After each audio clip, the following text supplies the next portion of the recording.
Replay, ça s'est passé sur Radio Antasia. Radio Antasia.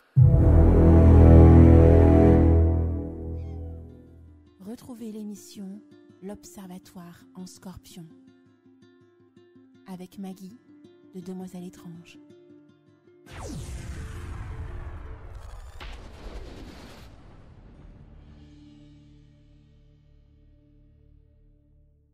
Ambiance zen et magique sur Radio Antasia. Bienvenue à l'Observatoire en Scorpion. Mais oui, 21h déjà en ce beau samedi. J'espère que vous avez passé une très belle journée. Et merci d'être là pour les 2 prochaines heures avec moi dans l'Observatoire en Scorpion. C'est Maggie de Demoiselle Étrange. Et donc, ce soir, nous allons explorer un sujet qu'on ne parle pas de temps. On le vit, tous les humains vivent ce sujet, mais on n'en parle pas souvent. Et donc, en scorpionne que je suis, j'avais envie de l'explorer avec vous pour l'honorer, l'observer, s'inspirer. Donc, nous allons parler de solitude. Ah, douce solitude, amère parfois, tout dépendant comment qu'on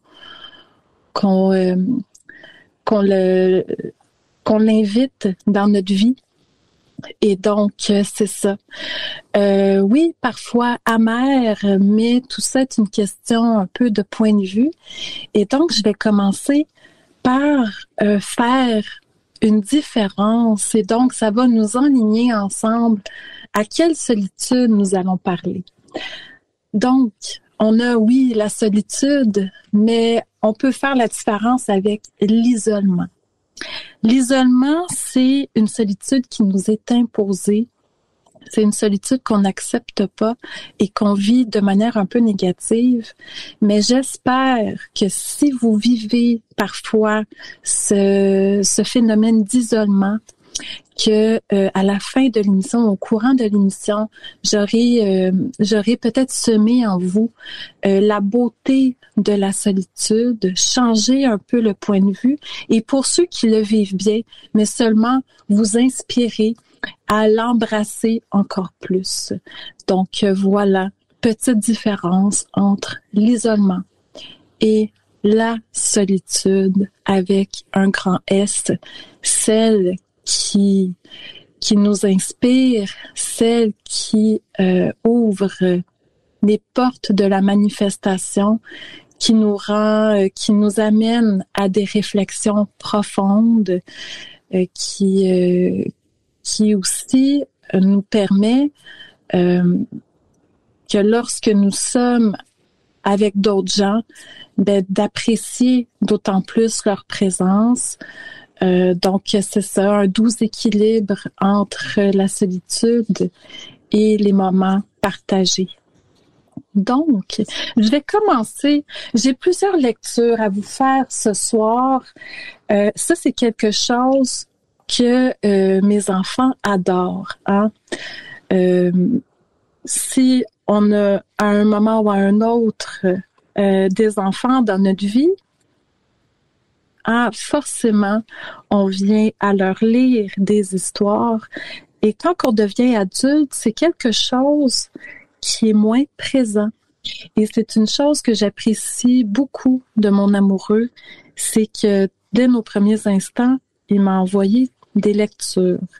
Et ça nous amène dans un certain, dans un réconfort d'entendre l'autre nous raconter, parce que nous sommes des êtres d'histoire.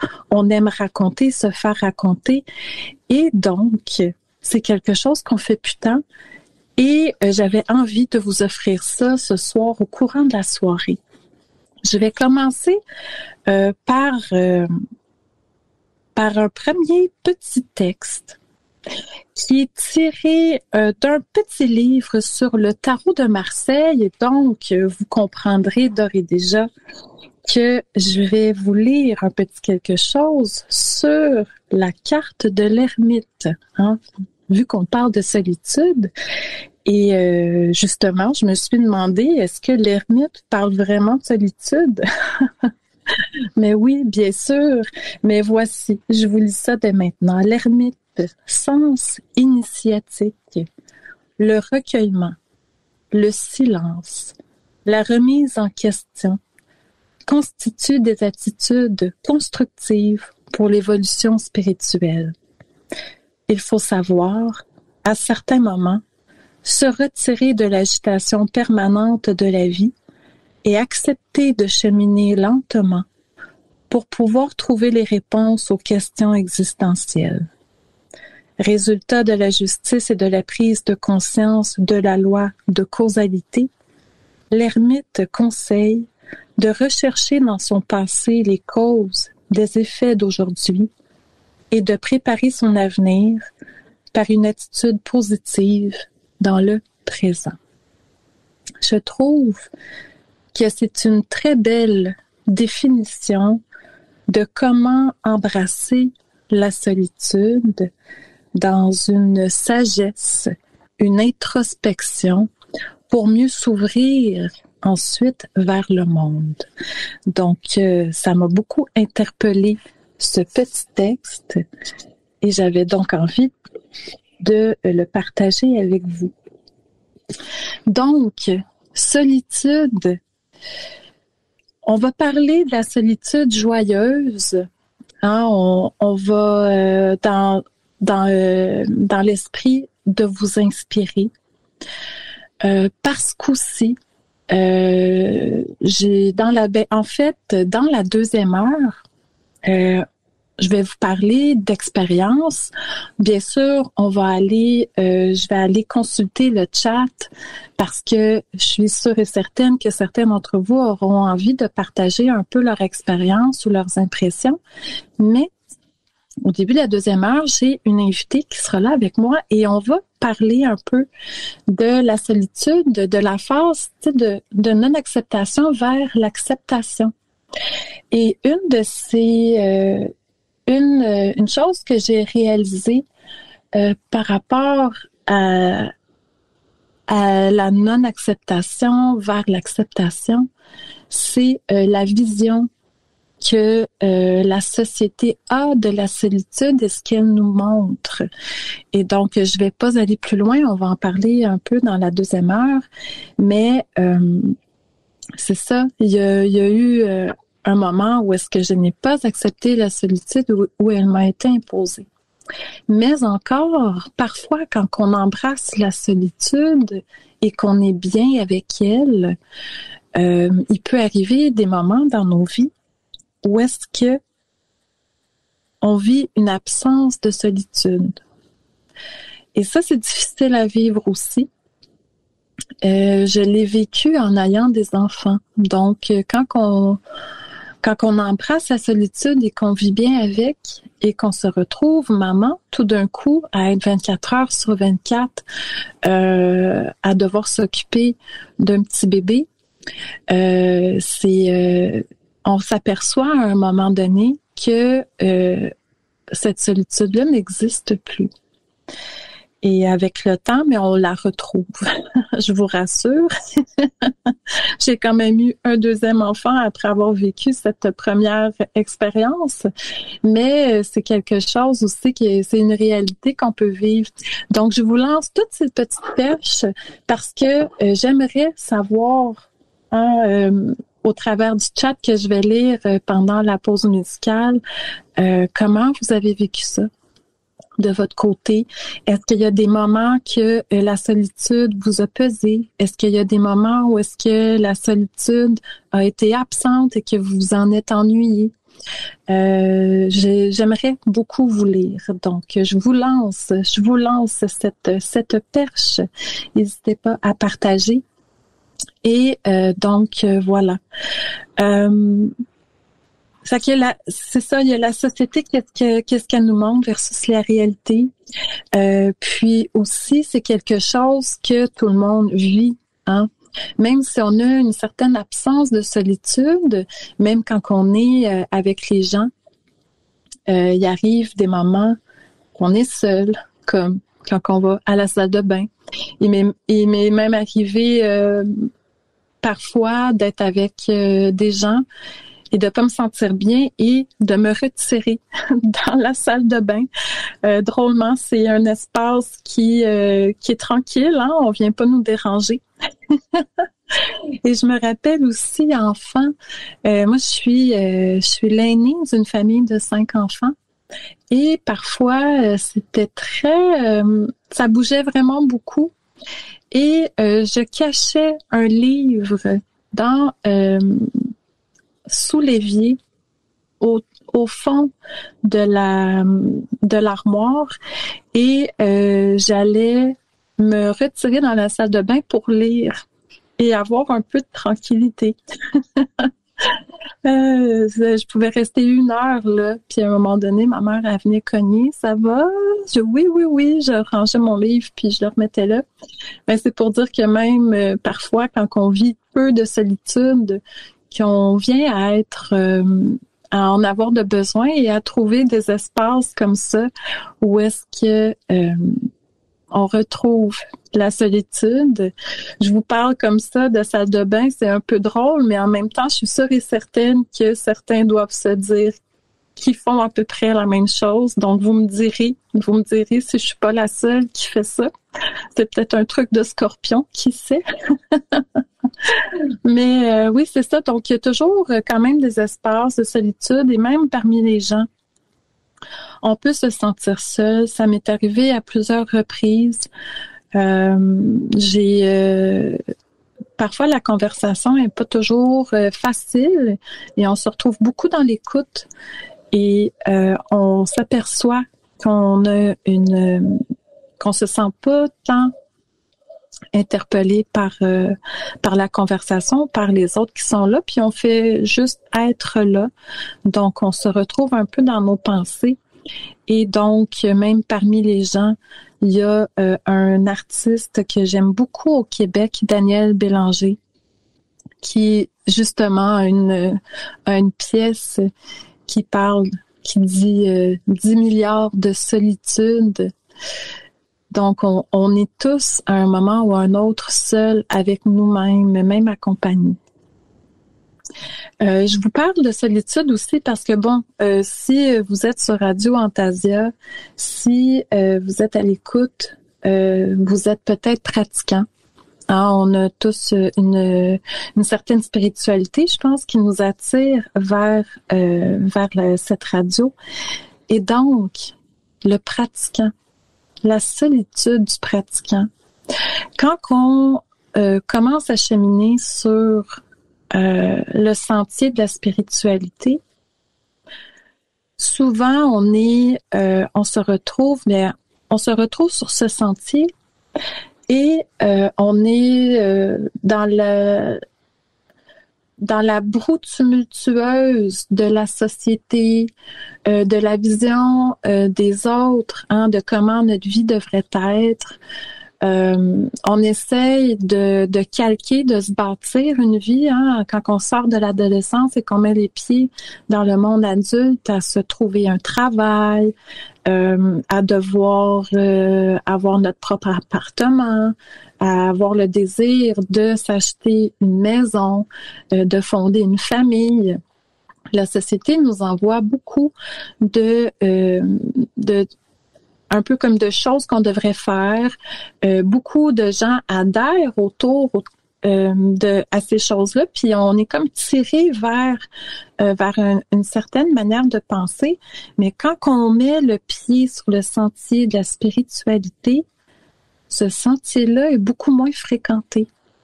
Et souvent aussi, quand on commence à le marcher, on le marche seul. Et ça peut être déstabilisant. Et je pense qu'on le vit tous à un moment ou à un autre. Moi, personnellement, je l'ai vécu à plusieurs niveaux, au niveau spirituel, mais aussi en déménageant, en changeant complètement de ville, où est-ce qu'on perd tous nos repères. Et au niveau, c'est ça, de la spiritualité aussi. Et donc, il y a un déséquilibre un peu qui se fait. Et on essaie de comprendre et on est confronté entre ce que la voie spirituelle nous montre et nous engage à, et cette vision de la société où est-ce qu'on nous dit tu devrais faire ça, tu devrais avoir une vie sociale, tu devrais, et on se retrouve confronté. Je me rappelle dans ma jeune vingtaine, j'étais confrontée à ça. J'ai vécu mon enfance dans une certaine solitude, malgré mes frères et mes sœurs. J'avais pas tant d'amis. On habitait loin aussi. Si je voulais aller passer un moment avec une amie, c'était très difficile. Ça demandait que ma mère aille me porter et tout ça. Puis c'était pas toujours possible. Et donc j'ai vécu beaucoup de solitude, mais je vivais bien avec ça. Tu sais, quand c'est quelque chose dans laquelle on est et que c'est normal pour nous, c'est pas un problème. Mais ça devient un problème justement quand on est confronté un peu à ce que la société elle nous dit qu'on devrait faire, avoir, etc. Et je me rappelle, j'étais rendue au cégep. Pour les personnes en Europe qui nous écoutent, le cégep, c'est entre l'école secondaire, l'école qu'on fait pendant qu'on est enfant et adolescent, et l'université. On a une école qui est un peu entre les deux, où est-ce qu'on peut apprendre un métier ou faire des cours dans l'optique d'aller ensuite à l'université. Donc, c'est un peu différent ici. Donc, juste vous expliquer un peu. Et donc, j'étais au cégep, jeune adulte. Hein, on rentre au cégep entre 18 et 20 ans. Puis, j'ai été confrontée à cette espèce de solitude-là, de voir les gens qui avaient l'air tout d'avoir une vie super sociale, puis moi, on dirait que ça marchait pas. pour plein de raisons, notamment spirituelles. Puis je fréquentais une association qui avait certaines croyances, donc tout le monde avait ce type de croyances-là. Puis j'allais parfois dîner là parce que j'avais personne avec qui aller dîner. Je dînais tout seul, mais j'essayais de me faire des amis. Puis en bonne scorpionne que je suis, à un moment donné, il y avait une demoiselle qui était là en train de manger. Puis je lui ai demandé si elle vivait de la solitude par rapport à sa spiritualité. Puis elle m'a fait les gros yeux ronds, puis elle m'a fait un gros non. Puis elle a pris son dîner, puis elle est partie. Donc, je me suis demandé si ma question était pas correcte. Je me suis demandé si elle m'avait trouvé étrange. J'ai essayé d'avoir une conversation. C'est ça, d'avoir une conversation avec un autre humain, puis ça n'a pas très bien fonctionné. Mais bon, j'en ris, ça m'avait plutôt amusé, ça m'avait pas offusqué du tout. Mais j'ai réalisé que c'était pas tout le monde qui vivait de la solitude aussi, pas parce que t'es spirituel que t'es sur la voie de la solitude. Puis encore là, c'est quoi être spirituel? Puis à quel moment que tu sillonnes ce sentier de solitude? Eh bien, c'est ça. Moi, personnellement, je suis dans une recherche perpétuelle. Je suis dans les livres. Donc, ça l'amène beaucoup d'introspection. Et cette introspection-là, on peut juste la vivre pleinement quand nous sommes seuls avec nos idées. Puis encore là, je me considère pas seule. J'ai plein de livres autour de moi. J'ai de quoi m'occuper. Avec l'Internet aussi, on a facilement accès aux gens autour de nous, ce qui n'était pas possible avant. Donc, c'est ça. Je vais vous lire. J'étais en recherche de poèmes et de citations sur la solitude. Et étonnamment, la solitude était pas toujours bien vécue par nos écrivains du passé, parce que je suis allée évidemment vers les écrivains un peu plus de l'époque des Lumières et tout ça. Mais c'est ça. Donc, au niveau des citations, je voulais vous citer des belles choses. J'ai trouvé quelque chose, mais je vais vous en parler un peu plus tard. Mais là, je vais vous faire une deuxième lecture d'une poésie. Je la lirai pas au complet parce qu'elle est très longue. Je vais vous lire la troisième partie. C'est un peu comme en 3 parties. Je vais vous lire la troisième. Et dans l'esprit, ensuite, de vous amener vers une réflexion aussi par rapport à la solitude. Donc, je vous lis Alphonse de Lamartine.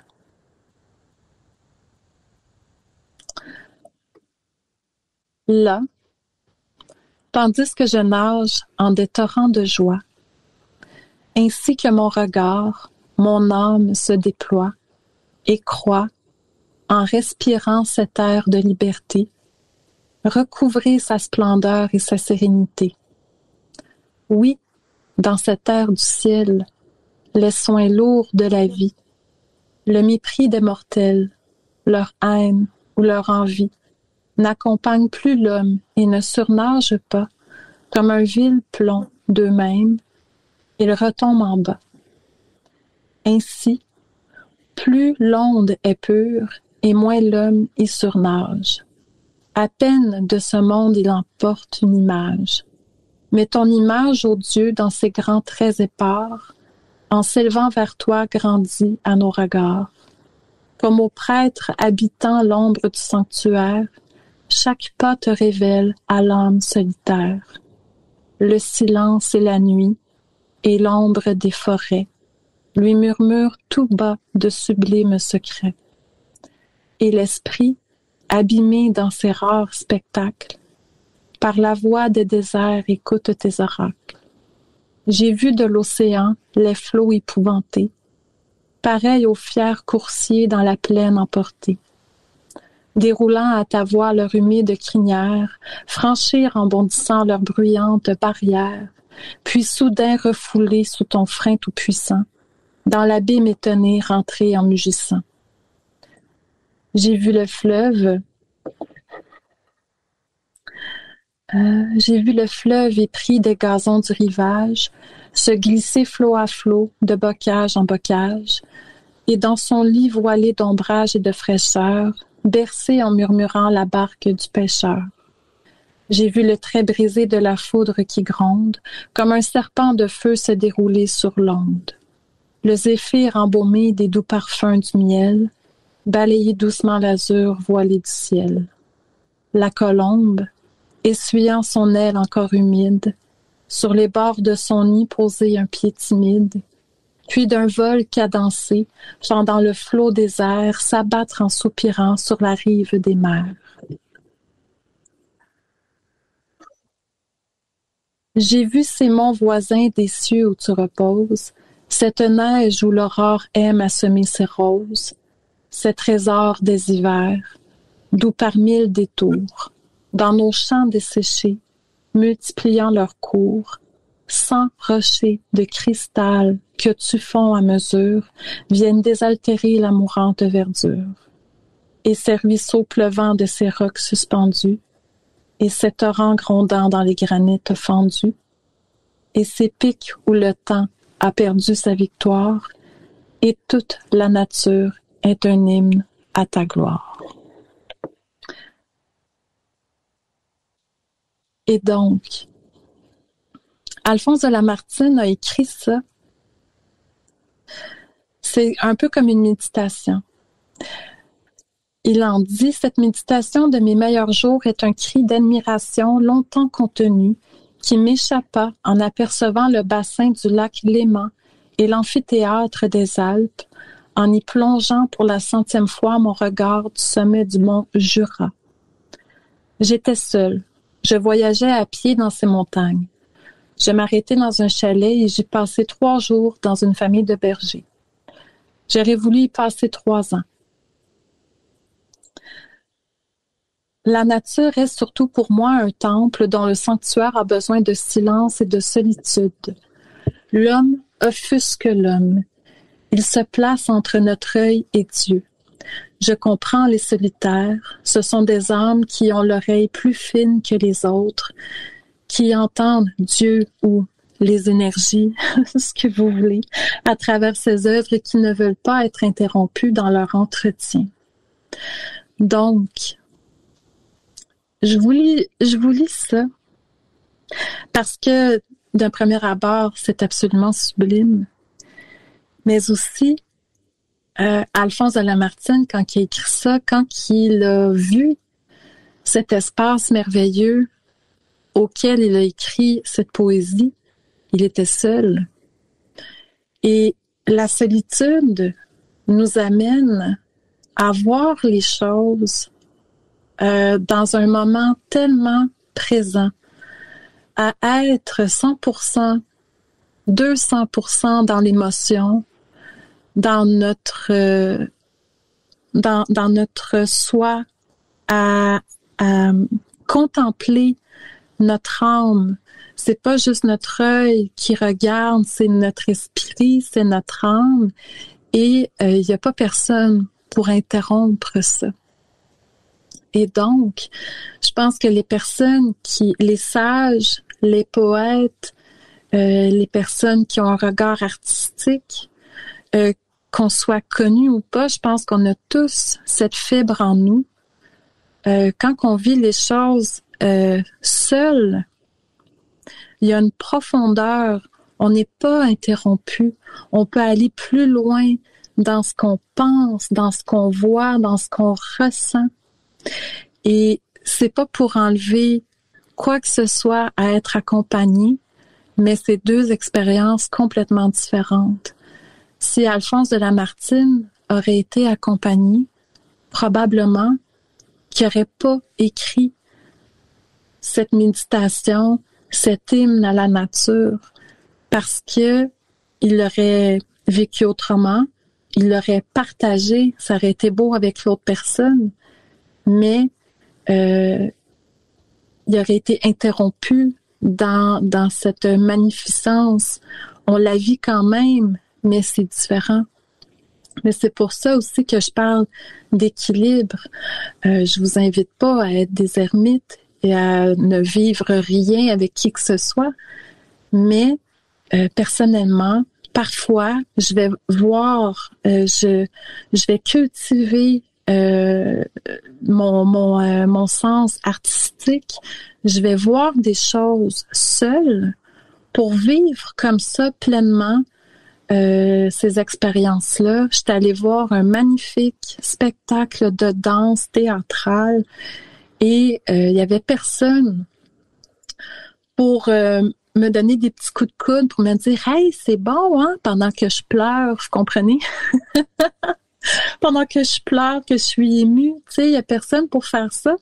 Puis, donc, c'est ça, il y a des choses que je vais voir seule, absolument seule, dans l'intention de le vivre seule, et il y a d'autres choses que je vais voir accompagnées parce que j'ai envie de ce partage avec l'autre en allant regarder un spectacle en particulier, ce genre de choses-là. Mais je choisis ces moments-là entre être avec moi-même et pleinement dans ce que je vis pour m'inspirer et pour juste le vivre et être avec l'autre aussi. Donc, je sais pas si vous allez parfois, chers auditeurs, regarder des choses seuls, visiter des endroits seuls, comme aller marcher en forêt aussi. J'attends pas que quelqu'un soit disponible, j'y vais seule. Ça me permet d'aller à ma cadence. Que si j'ai envie d'arrêter à un endroit et de juste vivre le moment présent dans un instant méditatif, mais j'ai personne pour me presser. Donc, je peux être là 15 minutes, 20 minutes, 1 heure si je veux. Je me sens pas pressée par l'autre qui a juste envie de se rendre au bout du chemin puis revenir parce que lui ou elle est juste là pour une marche, tu sais. Donc, c'est de faire ces choix-là et que quand que je choisis d'être d'être accompagnée, bien, j'accepte cette manière d'avoir à être avec l'autre et donc ça nous, en fait, on vient à savoir qu'est-ce qu'on veut et à quel moment on le désire et de l'accepter ainsi à chaque fois qu'on fait quelque chose. Est-ce que je veux le faire seul pour avoir le temps ou est-ce que j'ai, au-delà de ça, j'ai envie d'être accompagnée et de le vivre en diapason avec la personne et passer un bon moment pour pas revenir de mon aventure avec un petit regret ou tu sais, j'aurais aimé que.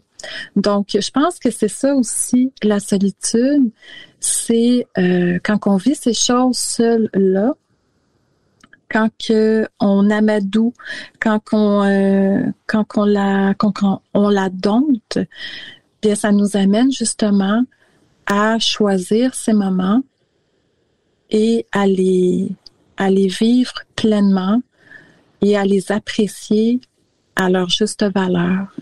Donc, quand que je vais accompagner avec une amitié, je suis là pour être avec mon ami et on les connaît, nos amis, veut pas, hein, justement, quand on est très réflexif et tout ça, on sait qu'avec telle personne, on n'aura pas le temps de méditer. Donc, il n'y a pas de regret. Si après ça, je veux aller faire cette méditation-là sur le même parcours, bien, je vais y aller seule. Hein?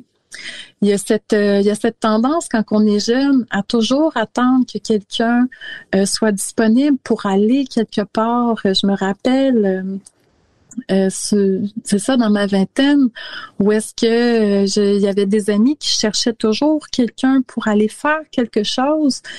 Puis à un moment donné, puis même moi, je l'ai fait dans ma belle jeunesse. Et puis souvent, je me retrouvais déçue parce que je trouve personne pour aller faire cette aventure-là avec moi. Et je m'empêche de faire quelque chose que j'ai envie. Et en vieillissant, en acceptant cette solitude-là et qu'on la chérit, eh bien, on s'aperçoit que ça nous offre cette liberté de faire les choses qu'on a envie de faire au moment qu'on a envie de choisir avec qui et de se choisir aussi au travers de ça. Donc, c'était un peu la pensée, la réflexion que Alphonse de Lamartine m'a apportée au travers de son poème qui s'appelle tout simplement La solitude. J'aimerais aussi vous partager cet élément déclencheur qui a changé ma vision de la solitude dans ma vie parce que en fait, je vais vous partager un peu, je vais garder mes explications pour après, mais j'avais envie quand même de vous présenter et la chance était avec moi. Attendez que je le retrouve. C'est ici. Je dois l'avoir entre les mains. Quelle aventure que ce livre! C'est un livre que j'avais loué à la bibliothèque dans ma jeune vingtaine, autour de 2005. C'était un livre récent que j'avais, loué à la bibliothèque parce que je m'interrogeais sur la solitude. Ça faisait un bout que je m'interrogeais. J'étais au cégep encore à ce moment-là et donc je vous ai parlé un peu plus tôt de cette question que j'ai posée à une demoiselle qui fréquentait la même petite association que moi dans cet établissement et donc qui m'avait fait des gros yeux et donc j'ai compris très vite que j'aurais pas nécessairement de réponse venant de d'autres humains. En tout cas, pas au cégep.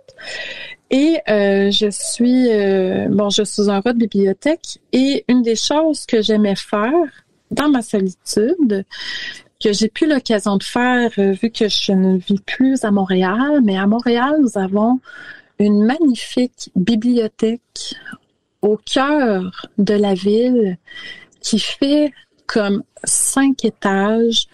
J'allais passer mes après-midi, mon temps libre dans cette bibliothèque à parcourir les allées, à regarder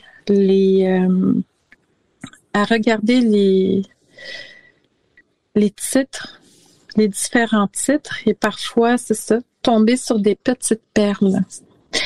Et je suis tombée sur un livre qui parle de solitude, L'esprit de solitude. Je vous ai parlé, j'ai dû déjà vous parler de ce côté bibliomancie qui me poursuit depuis toujours, que j'aime beaucoup. D'ailleurs, c'est une des manières que les énergies communiquent avec moi, qui m'envoient des enseignements au travers des livres. Donc, j'ai toujours fureté dans les bibliothèques. Maintenant, bon, je furete sur la bibliothèque d'Amazon, mais le principe est un peu le même, de tomber sur des perles. Et même, des fois, il y a des gens qui nous inspirent ou qui nous suggèrent des lectures. Notamment, on a un groupe privé avec Demoiselles étranges, puis une personne qui a nommé un livre et je l'ai acheté parce que ce qu'elle en expliquait, j'ai compris très vite que ce livre-là, pour elle, avait eu la même répercussion que pour moi a eu l'esprit de solitude dans ma vie. Et donc, je suis tombée par hasard sur le livre de Jacqueline Kellen. Elle est française, donc peut-être que certains ont entendu parler de cette écrivaine. Et le titre, parce qu'elle a écrit plus d'un livre, se nomme L'esprit de solitude. Excusez-moi, je vais juste rallumer. OK. Je dois être attentive à l'heure parce que je peux passer tout droit. Et donc, on veut pas passer tout droit. Donc, c'est ça. Jacqueline Kellen. Prenez ça en note si le sujet de la solitude vous touche. Son livre se nomme L'esprit de solitude. C'est un ode à la solitude. Elle a fait des recherches sur les esprits solitaires qui ont parcouru notre planète, qui ont écrit et inspiré les gens au travers du temps. Et donc, c'est un petit, je vous dirais, c'est pas un recueil en tant que tel, mais c'est une ode. C'est une ode à la solitude. Et quand on comprend que l'esprit du solitaire, c'est un esprit qui est en recherche de la sagesse, qui est en recherche de réponses, de se connaître soi-même, qui prend plaisir aux petites choses, qui vit l'instant présent dans cette solitude qu'il chérit, qui va écrire, lire, être contemplatif de la vie. C'est une ouverture vers le monde et vers l'autre au travers de tout ça. Et donc, j'ai reçu, j'avais des petites choses comme à lire. J'avais trouvé un blog qui en parlait, mais c'est ça, juste avant d'entrer en onde, j'ai reçu le livre que j'ai retrouvé et toute une aventure que de retrouver ce livre-là. Et donc, j'ai ouvert au hasard une page et j'avais envie de vous le partager. C'est un livre qu'on peut lire d'une couverture à l'autre, mais encore, on peut ouvrir une page et tout de suite se sentir happé par la sagesse de l'autrice. Et donc, je vais vous lire ce petit paragraphe qui est beaucoup moins long que, que la partie que je vous ai lue de Monsieur de Lamartine. Donc, que voici. On pourrait dire que toute pensée naît de la solitude et renvoie à notre solitude. Et comme une vie recluse ou à l'écart favorise cet esprit de critique et de libre examen cher aux humanistes de la Renaissance, et que notre époque si politiquement correcte a abdiqué, le penseur apparaîtra hautain ou bien extravagant. Parce qu'il ne s'en laisse pas compter, parce qu'il ne se plie pas à l'opinion générale et parce qu'il préfère à la niaiserie ambiante la jubilation de l'intelligence et la fulgurance au filandreux. Souvent, l'homme que je rencontre m'apprend moins de choses que le silence qui l'interrompt. Note en 1857 Thoreau dans son journal. Et Beethoven osait avouer « J'aime un arbre plus qu'un homme ». Chacun a pourtant apporté à la communauté humaine d'inestimables trésors. De fait, la solitude peut s'ouvrir sur la bonté, sur la fraternité, mais refuse toute complaisance. Alors voilà, petit extrait comme ça, et c'est comme ça tout du long de ce magnifique livre que je vous conseille fortement. J'ai même eu, je me demandais qui était cette Jacqueline Kellen, parce que en 2005 on n'avait pas l'Internet comme aujourd'hui, et je suis tombée sur une entrevue avec elle, et j'ai été ça m'a touchée la personne qu'elle est au travers de ça. Et donc c'est ça, je pense que c'est quelqu'un à connaître au travers de tout ça. Je vais aller voir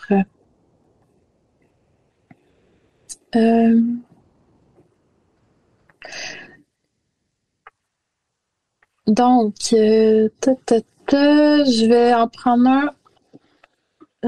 prendre un au hasard. Donc, une des citations de son livre qu'il y avait sur le blog, notre époque friande de grand public et de rassemblement parle très peu de cette conduite de vie solitaire qui favorise la réflexion et affermit l'indépendance, de cette solitude belle et courageuse, riche et rayonnante que pratiquèrent tant de sages, d'artistes, de saints et de philosophes. Et ça me ramène un peu à ce que la société nous montre, ou ne nous montre pas. J'ai des personnes que je connais, que je fréquente, que je vois bien, qui n'ont pas appris à être seuls avec eux-mêmes. Et je trouve que c'est quelque chose qui est triste un peu de pas être capable d'être avec soi et de profiter de cet espace-là, parce que on le vit tous à un moment ou à un autre. C'est bientôt l'heure déjà de mettre la musique, donc je vais vous parler d'un animal qui va introduire la première chanson. Je vais vous parler du hibou. Le hibou, symbole de sagesse, mais qu'on voit aussi comme un animal qui est solitaire. Il y a beaucoup d'animaux qui le sont, mais le hibou a cette particularité de représenter un peu la sagesse au travers de ça. Donc, je me réfère à mon super livre sur les animaux qui s'intitule Animal Peak. C'est un dictionnaire des totems d'animaux. Et donc, le hibou représente le mystère de la magie, l'éomen, la sagesse du silence et la vision de la nuit. Parce que c'est un animal nocturne et la solitude, on la vit pas pareil jour comme nuit. les moments que j'apprécie particulièrement dans mes moments de solitude, c'est quand il fait noir dehors. Comme maintenant, en Europe. Ça s'en vient ici, c'est encore clair au Québec. Mais c'est ça, il y a comme une espèce d'aura qui s'installe. Et quand on est seul, on dirait que on a envie de parler moins fort. On dirait que les énergies se tranquillisent ou changent un peu d'état. Et cette espèce de silence-là ambiant, parce que les gens se déposent, cette espèce d'énergie-là, je trouve qu'elle laisse place à la créativité.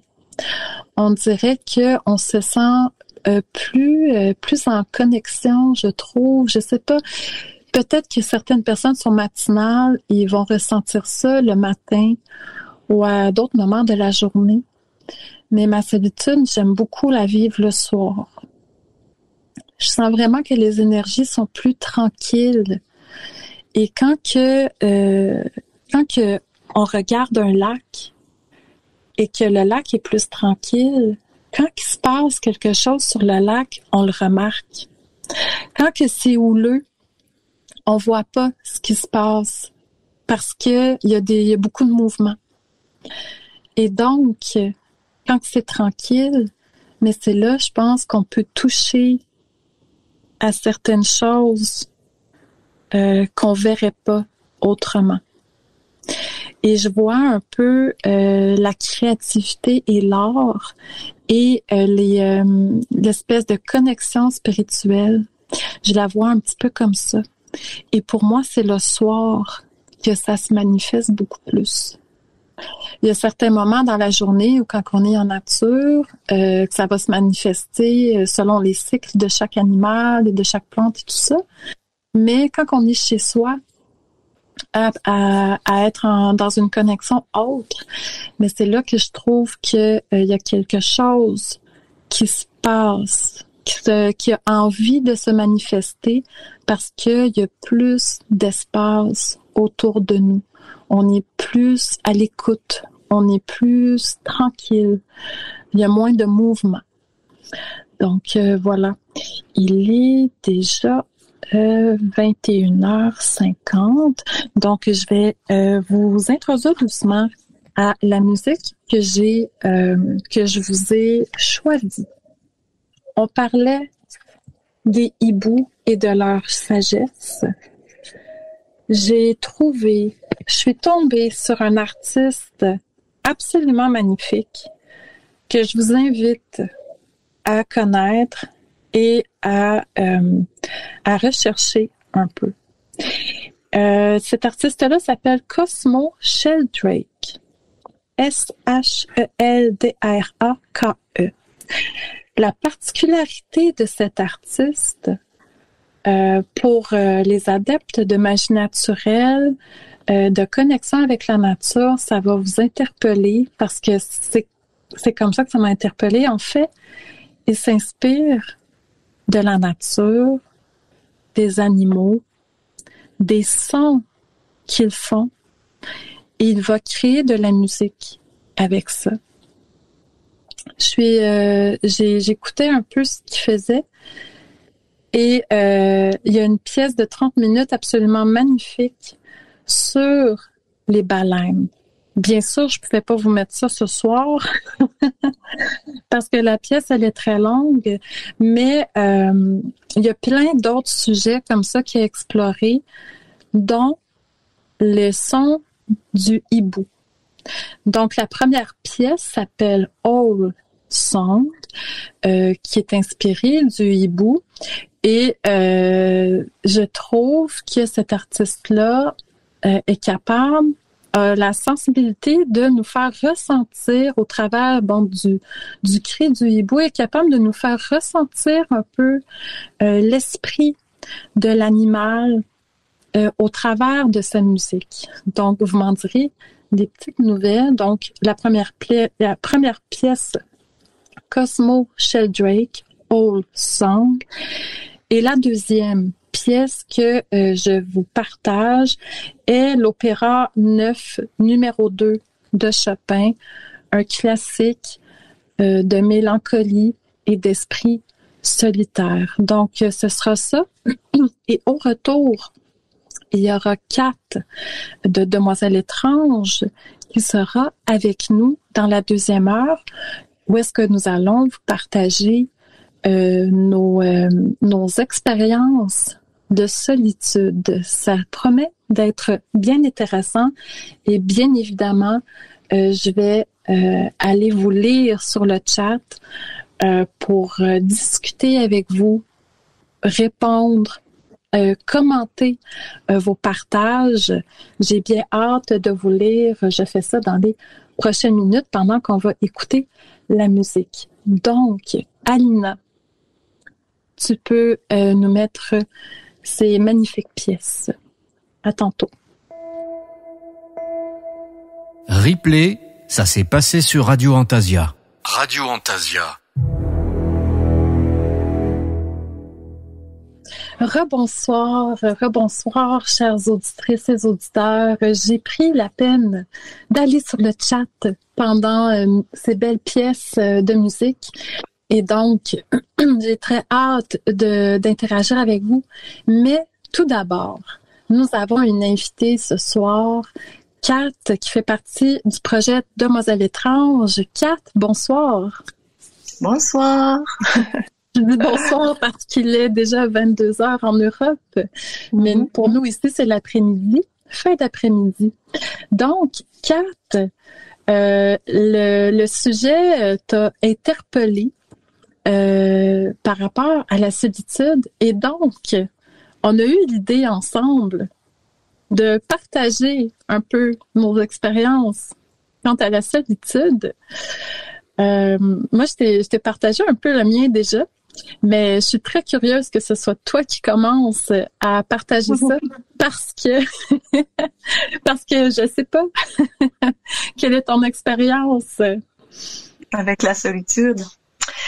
Ouais, tu sais, parce que contrairement à plusieurs personnes, moi la solitude, c'est sûr que je l'ai apprivoisée parce que de toute façon, étant scorpionne aussi, quand j'étais jeune, j'avais vraiment pas beaucoup d'amis. Je sais pas si c'est particulier aux scorpions, là, mais puis en étant enfant, quand il y a quelque chose qui marchait pas ou qui faisait pas mon affaire ou qui me contrariait, je me retirais dehors puis j'allais soit dans la forêt quand que je pouvais être au chalet chez mes grands-parents ou bien tout simplement dehors à côté d'un arbre puis à réfléchir puis à essayer de comprendre les adultes. Puis aussi je me suis souvent retirée moi aussi dans la salle de bain parce que j'étais l'aînée de la famille de 4 enfants en plus. Puis c'est ça. Donc, tu sais, c'est une espèce de solitude recherchée parce que je la souhaitais. Tu sais, c'était pas quelque chose qui m'a été vraiment imposé. C'est parce que c'est moi qui voulais me retrouver seule. Mais je suis comme très surprise parce que, tu sais, on se connaît un peu à travers le projet, mais je savais pas que tu étais aussi aînée d'une famille, quand même une grande famille, là. On s'entend 4-5 enfants, c'était déjà pas si commun que ça dans les années 80-90. Que j'ai l'impression de t'entendre parler de mon histoire. Ouais, mais... Ouais, mais là tu me dis, c'est ça, c'est quelque chose qui était quand même recherché, mais t'as pas eu un moment où est-ce que t'as eu l'impression que c'était pas normal et que t'as voulu essayer un peu de changer les choses? En même temps, tu sais, j'ai été mère monoparentale à partir de 22 ans, OK? C'est juste pour faire un petit saut un petit peu plus tard, là. Puis, tu sais, déjà, la solitude, moi, quand j'étais toute seule avec mon enfant, était déjà installée parce que j'étais toute seule avec, tu sais, j'avais pas de papa, puis j'étais quand même assez loin de ma famille, puis tout ça. Mais oui, j'ai cherché souvent à comprendre, tu sais, mais je me suis pas vraiment arrêtée à ça, tu sais, en étant dans le brouhaha, puis tu sais, de la famille, puis tu sais, c'était une micro-famille, on s'entend là, mais la solitude là, était vraiment déjà installée dans moi là, même si je la cherchais plus jeune. Là, elle était quand même avec moi, même si j'avais un enfant, parce que j'étais toute seule à gérer les responsabilités. Fait que ça, moi, ça m'a comme... Tu sais, je sais que ça fait un peu contradictoire, mais ça m'a comme un peu... tu sais, ça m'a appris à me débrouiller, puis aussi à gérer ma petite monofamille, là, tu sais. Ouais, c'est ça. Puis... J'aurais pensé parce que ça, en fait, moi, il y a eu un moment que je sentais, tu sais, j'ai toujours été à l'aise avec la solitude, mais il y a eu un moment, c'est ça, quand tu es confronté à la société, où est-ce que j'ai pensé que j'étais pas normale. Tu sais, ce qui a déclenché, c'est ça, mes questions bizarres à des personnes que je connaissais pas beaucoup puis qui se sauvaient avec leur lunch, comme je disais dans la première heure, ou à tomber sur tu sais, de très beaux livres, parce que bon, c'est sûr, je parlais de l'esprit de solitude un peu plus tôt, mais aussi j'ai lu des biographies de sages. Tu sais, comme Gandhi, j'ai lu de ses biographies parce que j'étais dans une recherche dans une quête de sens. Tu sais, pourquoi la solitude? Pourquoi qu'elle me pesait puis qu'elle me pesait pas avant? Puis c'est ça, être confronté aussi à la société, ce qu'elle nous présente. Mais c'est ça, on n'a pas tous les mêmes parcours, tu sais. Toi, t'as un côté très artiste. Je peux me permettre, je peux le dire, t'es tatoueuse dans ta vie professionnelle. Et donc, tu as un grand sens artistique. Donc, est-ce que tu penses que cette différence, entre guillemets, tu sais, on sait quand on est artiste qu'on est un peu différent déjà à la base des autres. Est-ce que tu penses que ça t'a aidé à jamais te sentir comme une bébite un peu hors de l'ordinaire, hors du commun? De faire de l'art ou bien avec le passé de mon expérience avec la solitude que tu me demandes? Ah, ben là, je te laisse répondre là-dessus. On est deux scorpions, on se comprend, là. Oui, vraiment. Vraiment, parce que j'ai comme eu aussi l'élan, vraiment, là, tu sais, mes alliés de la solitude, là, si c'est ça, tu sais, si on peut répondre à la question comme ça, les alliés de ma solitude, là, ça a vraiment été l'art et l'écriture, là, tu sais, ça, c'est sûr. Parce que était déjà, comme je te dis, vu qu'elle était déjà installée, j'ai appris à... Et Colin, ça fait contradictoire vraiment, là, mais j'ai appris à habiter puis à la vivre de la bonne façon pour moi qui était comme saine. Parce que, tu sais, le fait aussi que mon fils soit parti à l'école, tu sais, le jour, quand il était tout petit, puis qu'il faisait dodo, ben ça me donnait des moments de solitude pour la retrouver, ma solitude, tu sais. J'avais vraiment besoin de ces espaces-là parce que j'ai toujours été entourée, puis j'ai toujours cherché à être un peu seule, mais à un moment donné, ça nous vient aussi que c'est comme un... Comment je peux bien expliquer ça? Tu sais, ça peut devenir aussi quelque chose qui peut nous nuire à la longue. Parce que à force de toujours être toute seule, on peut chercher aussi à combler le vide. Mais moi, j'étais un petit peu, au début, j'étais un petit peu antisociable. J'ai eu ces petits moments-là, mais à force de vivre avec ma solitude, puis d'être capable de bien la vivre, de bien la sentir, tu sais, puis de me réfugier dedans, ben à un moment donné, c'est contraire, t'as envie de plus être toute seule, tu sais. Fait que je pense qu'à un moment donné, c'est un équilibre aussi qui s'installe là-dedans. Oui, c'est en plein ça que j'avais envie de te poser comme prochaine question. À un moment donné, c'est ça, tu es tellement bien avec ta solitude, mais il reste qu'on est des êtres sociaux. Ou exemple, tu as un enfant, tu sais, fait que c'est sûr qu'à un moment donné, tu dois interagir avec d'autres personnes. Ou, tu sais, est-ce que c'est ça, t'as réussi à trouver un équilibre? Parce que on est bien avec soi, mais à un moment donné aussi, on a peut-être envie d'échanger avec d'autres à un certain moment. Puis peut-être que là, on se sent un peu comme un canard boiteux dans les conversations. Est-ce que ça t'est déjà arrivé? Oui.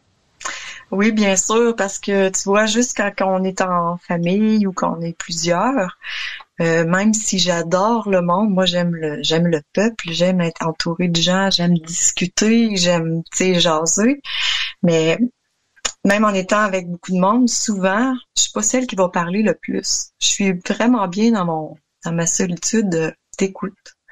Tu sais, la solitude, ça peut amener aussi à beaucoup d'écoute. Quand on est habitué, en tout cas moi, quand j'étais habituée d'être seule, j'ai appris aussi à écouter beaucoup comment est-ce que je me sentais, puis de l'analyser à ma façon.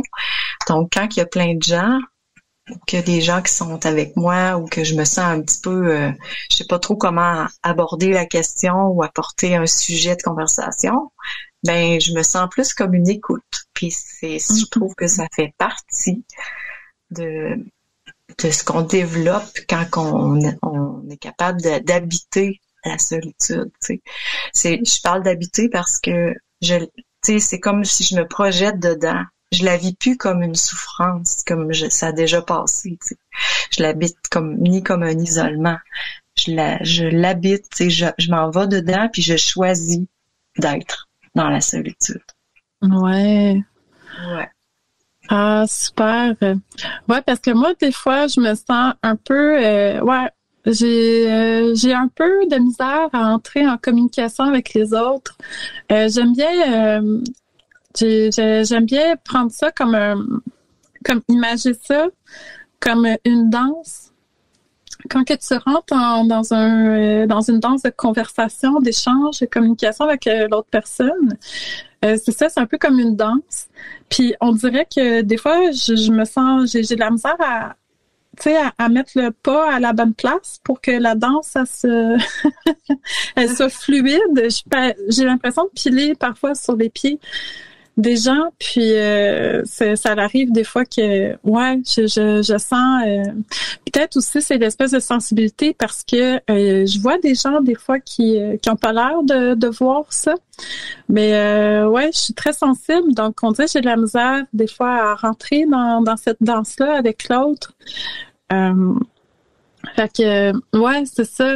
C'est un apprentissage aussi. Autant, tu sais, on fait une ode à la solitude aujourd'hui, mais que ça peut, ça peut. Tu sais, je regardais le chat tantôt et je lisais Robert notamment qui parlait d'agoraphobie, se retrouver dans un endroit avec beaucoup de gens.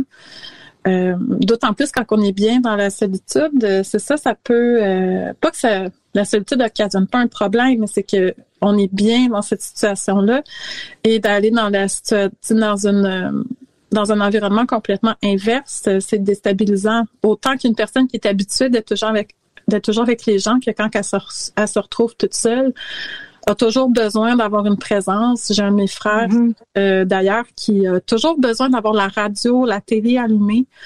Il est pas capable, tu sais, d'être complètement dans le silence, jamais, tu sais. Puis il y a aussi, je sais pas si ça avait déjà arrivé à quelqu'un, mais peut-être le dire aussi de l'écrire dans le chat, mais ça m'arrive moi quand que je vais dans des endroits vraiment publics, là, dans des centres ou où il y a plein de boutiques ou des grands restaurants, je fatigue très vite. Puis quand je reviens à la maison, je suis hyper fatiguée là parce que je trouve que c'est drainant.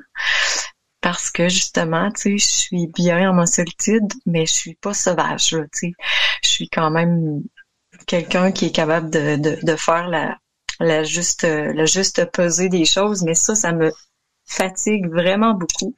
Et je sais pas si toi, Maggie, t'es comme ça. Qu'est-ce que ça te fait l'effet quand tu vas dans des centres où il y a vraiment beaucoup de monde? Est-ce que t'es fatiguée quand tu reviens chez vous? Je deviens impatiente et grincheuse après un certain temps.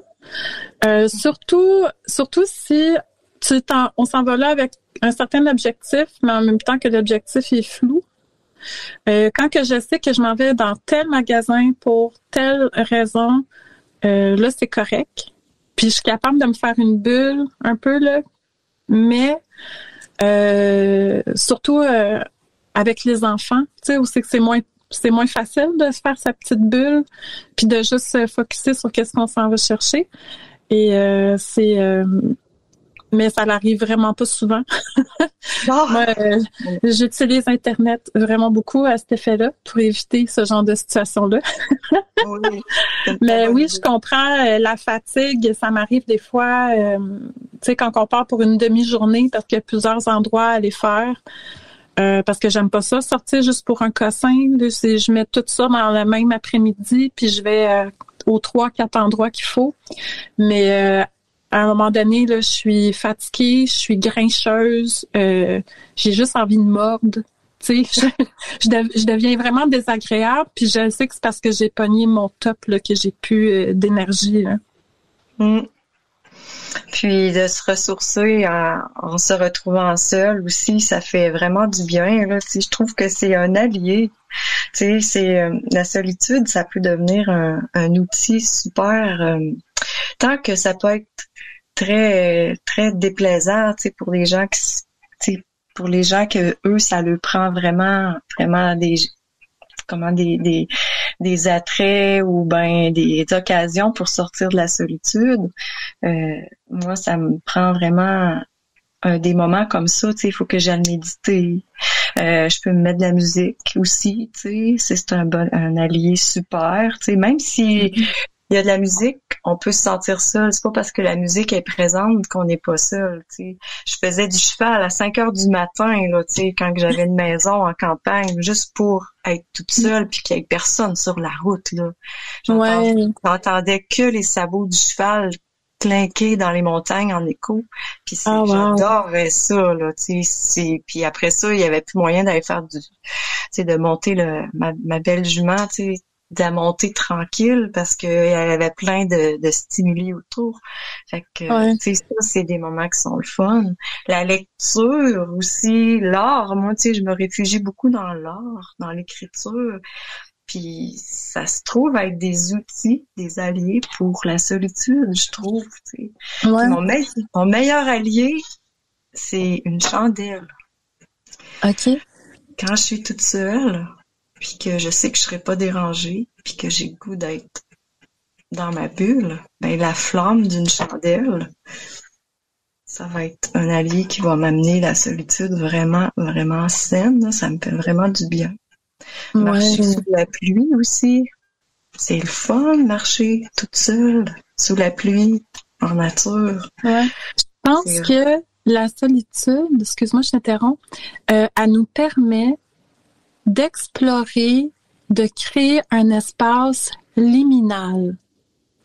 Un espèce d'espace où est-ce que, tu sais, c'est un peu comme quand tu sens que tu devrais pas être là, mais c'est pas que tu devrais pas être là, c'est que l'espace, c'est comme, je sais pas comment expliquer ça. Admettons, là, que tu t'en vas dans un stationnement souterrain, là. Tu sais, c'est un espace liminal dans le sens que les gens font juste passer d'habitude dans ces espaces-là. Hein. Mais quand tu restes là, je sais pas si tu as déjà expérimenté ça, quand tu restes là, dans cet espace-là, que les gens sont pas censés rester en tant que tels, il y a un sentiment qui habite ce genre d'espace-là. Mais ce sentiment-là, il est pas négatif. Il y a comme quelque chose, un peu comme d'entre-deux mondes, je te dirais. C'est Puis, dans la solitude, je trouve qu'on peut se créer ces espèces d'espaces-là qui est dur à aller toucher d'une autre manière. Tu sais, c'est pas qu'on devrait pas être là, c'est qu'on n'est pas habitué, tu sais. C'est en tout cas, c'est comme je pense qu'on pourrait dire c'est comme un espace de transition entre peut-être où est-ce que les énergies sont plus sont le voile est plus mince peut-être. Tu sais, c'est un peu comme je lisais hier soir sur la croisée des chemins Hein, il y a un aspect très magique. Aujourd'hui, on en a plein dans les villes, mais avant, là, quand tu arrivais à une croisée de chemin, c'était plutôt rare. Puis souvent, il y avait des messages, tu sais, du village où est-ce que tu étais, ce genre de choses-là, pour informer, tu sais. Puis il y avait quelque chose de magique à ça. Ça me rappelle un peu ça en même temps. Cette espèce d'espace de transition entre les mondes, entre les énergies. Ouais. Ouais. C'est un petit peu comme la noirceur aussi, tu sais. Quand on est toute seule dans la noirceur, puis qu'on essaye de percevoir, mettons, une lueur ou une lumière dans l'ombre, comme on avait déjà parlé ensemble, c'est aussi un espèce d'espace, comme tu dis, une transition, tu sais, vers la solitude, vers, tu sais, entre deux mondes, tu sais, de percevoir quelque chose qui se passe, là, tu sais, là, on commence à rentrer, là, dans la spiritualité, là, puis c'est là aussi qu'on peut se réfugier aussi, là, on se réfugie dans la spiritualité aussi quand on a besoin d'avoir un espace de solitude, là, tu sais. Ouais. On peut vouloir faire partie d'un groupe, d'un coven, tout ça, mais on se retrouve souvent toute seule parce que il y a des choses qui conviennent pas, ou ben que t'as pas le goût, puis que t'aimes bien faire à ta façon, comme tu disais tantôt, tu sais, au début, quand tu parlais d'apprendre à comment je veux dire, à prendre les règnes, tu sais, de notre solitude selon qu'est-ce qu'on vit, tu sais. Mm-hmm. Moi, je vois ça comme ça, tu sais, parce que dans ma pratique, c'est nécessaire. C'est nécessaire, puis c'est pas douloureux, tu sais, j'ai besoin de ça. Tout comme j'ai besoin de voir des gens, tu sais, c'est l'équilibre dans le fond des deux choses. Oui, exactement. Je vais aller regarder un peu le chat parce que là, j'ai vu, il y a de la conversation, puis là, j'ai l'impression que les gens peut-être réagissent. Et donc, comme on ouvre le chat pendant la 2e heure, ben là, je veux rien manquer. Fait que je vais commencer par juste partager ce que Kadar m'a écrit parce que c'est très beau. Puis, je vais descendre le chat. Je sais pas si tu l'as d'ouvert, toi, Kat. Sinon, de toute façon, j'ai lu les gens en voix haute. D'accord. Parce que Kadar m'a écrit quelque chose de très beau. On parlait de poésie dans la première heure, donc. Dans la nuit étoilée, dans la nuit étoilée, la sorcière solitaire danse. Son rire résonne. Une magie bienveillante s'avance.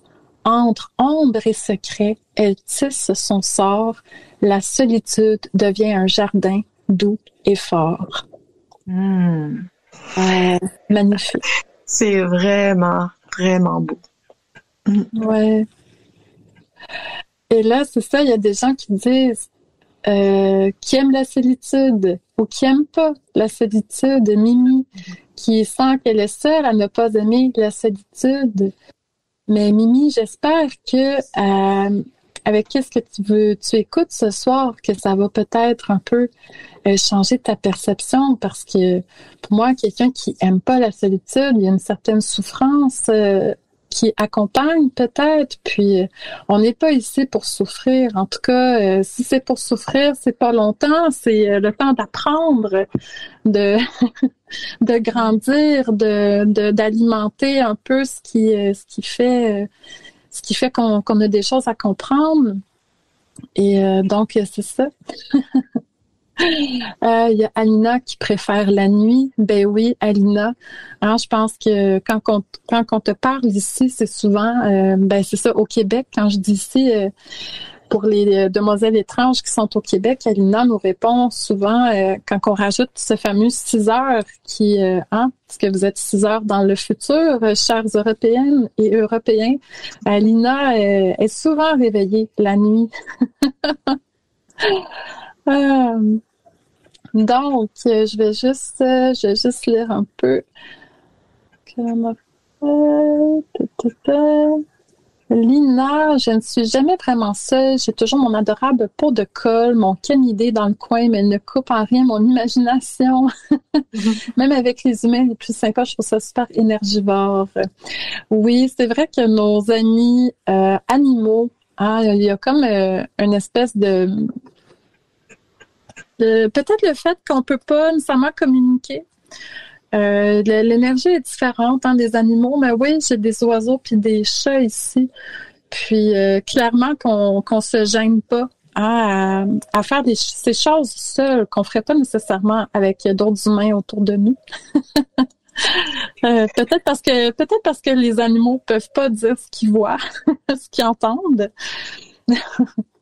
Mais clairement aussi, quand on est quand on est avec d'autres personnes, il y a des choses qu'on n'ose pas faire. Ah oui, vraiment. Puis je pense que ça vient apaiser, surtout quand on a goûté ce côté solitaire-là de faire ces choses qu'on n'oserait pas faire seul.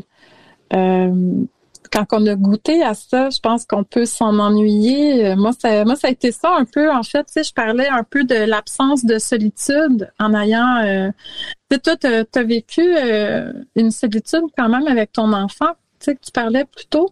Mais moi, j'étais avec le papa à ce moment-là. Et les seuls moments que j'avais un peu de solitude, c'était quand tout le monde dormait. Puis même des fois, j'étais fatiguée, fait que je pouvais pas toujours en profiter comme je voulais.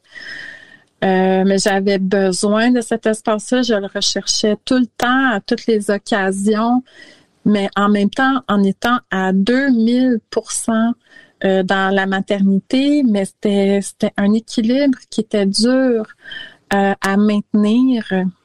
Mais je suis contente de l'avoir fait, d'avoir traversé ça. En même temps, des fois, on traverse des épreuves, on traverse des bouts de vie où est-ce que c'est moins évident, mais ça nous fait reconnaître l'importance de certaines choses, comment que certains moments sont précieux, tu sais, aussi. Autant que j'avais appris à apprécier à 2000% la solitude, à être confortable avec cette espèce de côté anticonformiste, on pourrait dire ainsi. Quand que tu embrasses ça en connaissance de cause, mais que ça t'est enlevé, tu fais, quand tu le retrouves, ben là tu comprends encore plus le côté précieux de ce que tu avais pu pendant un moment, même si tu sais que tu vas le retrouver. On peut s'apercevoir que le temps est long. Oui, tellement. Oui, je lisais, c'est Jean-Jacques Rousseau qui est un écrivain prolifique des années-lumière, et il y a des lettres qu'il écrivait où est-ce qu'il faisait beaucoup l'ode à la solitude, comment qu'elle était importante dans sa vie et tout ça. Mais il y a une différence entre la solitude, tu sais, qui est associée à la liberté. À un moment donné, il s'est fait arrêter et s'est retrouvé en cellule. Il vivait la solitude, mais elle lui était imposée. Et il a écrit là-dessus. Puis il disait comment que c'était pas, finalement, c'est ça, la solitude quand elle est imposée, c'est vraiment pas pareil que quand elle est choisie librement, tu sais. Fait que je trouvais l'idée intéressante aussi. Oui, ça c'est toute une expérience d'être obligé d'être isolé. Là, on a l'isolation obligatoire là, puis de vivre une solitude dans l'isolation, c'est différent. Oui, exactement. Puis t'es pas dans tes choses, tu sais, t'es dans une cellule, t'as pas tes cahiers, t'as pas tes livres, t'as pas les gens, c'est ça, t'as pas tes choses à faire chez toi, t'es pas dans ton confort. Donc soudainement, ça peut être moins intéressant aussi, mais j'imagine que c'est ça, il y a eu quand même ces réflexions-là de voir que la solitude, on a beau dire qu'elle est belle, il peut arriver qu'elle le soit pas. Ah oui, ça peut très bien arriver. Ça permet aussi de réfléchir beaucoup, tu sais, puis sur le réfléchir de se choisir aussi. qu'on soit dans un état obligatoirement isolé ou pas, je crois qu'on se retrouve de toute façon toute seule avec nous-mêmes, puis on n'a comme pas le choix de se choisir dans certaines circonstances. Oui, tout à fait. Je suis en train de parcourir le chat en même temps.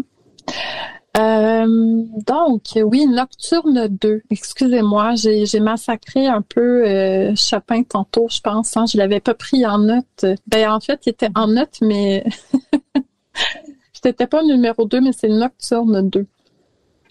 Donc, Alida qui répondait quand je suis dans la joie, j'alterne. Attends, je vais lire. Cadarne. Alors, une partie de moi, effectivement, conserve son âme d'enfant, notamment quand je suis dans la joie de vivre la découverte du monde et des choses, mais j'ai aussi un côté très sérieux et responsable. Tout à fait, Alina. Je peux attester. J'alterne de l'un à l'autre suivant le moment. Ça vous fait ça aussi? Tout à fait. Tout à fait. Et tu vois, moi, je lis, je voulais suggérer aussi un morceau de musique de Barbara qui s'appelle La solitude. C'est tellement beau, la poésie, si quelqu'un connaît, mais je viens de voir que quelqu'un a justement mentionné dans le chat que j'ai souvent beaucoup souffert de solitude, un peu comme dans la chanson de Barbara. C'était une mauvaise amie dont je ne parvenais pas à me défaire. J'ai donc toujours essayé de trouver des amis, des groupes dans lesquels je ne suis jamais retrouvée. Je n'étais pas plus heureux, puis souvent bien plus malheureux même. Fait on a beaucoup de... C'est une super idée de faire une émission sur la solitude parce que vraiment, là, il y a plusieurs aspects qui pourraient être mis dans l'ombre et d'autres qui pourraient être mis à la lumière parce que vraiment, la solitude, elle est vraiment vue de différentes façons pour plusieurs personnes.